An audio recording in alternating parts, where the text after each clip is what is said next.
Formal lang nagtapos nito lamang ikawalong araw ng Setyembre taong kasalukuyan ang pagdiriwang ng National Crime Prevention Week sa pamamagitan ng isang culminating ceremony na ginanap sa Police Regional Office 5, Camp Simeon Ola, Legazpi City, Albay.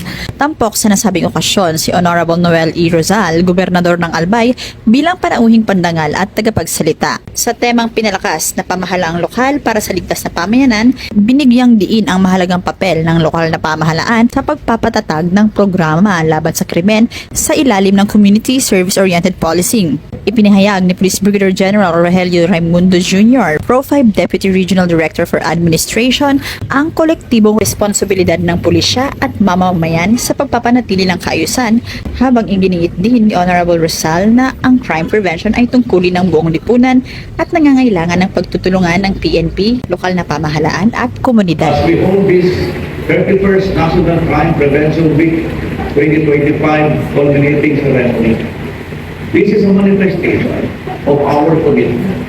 Mga mahal kong kasamahan sa napulpong at sa ating pulis, kailangan tayo lahat magtrabaho.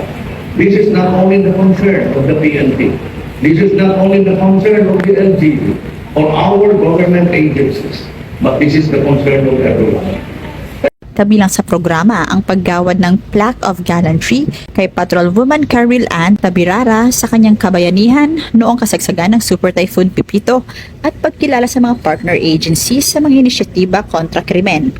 Ang programa ay hindi lamang pagdiriwang ng mga nakamit, kundi isa ring panawagan para sa mas matibay na pagkakaisa sa pangangalaga ng komunidad, pagpapalakas ng mga hakbang sa pagpigil ng krimen, pagbibigay kapangyarihan sa mga lokal na institusyon at pagpapalalim ng ugnayan sa pagitan ng komunidad at kapulisan.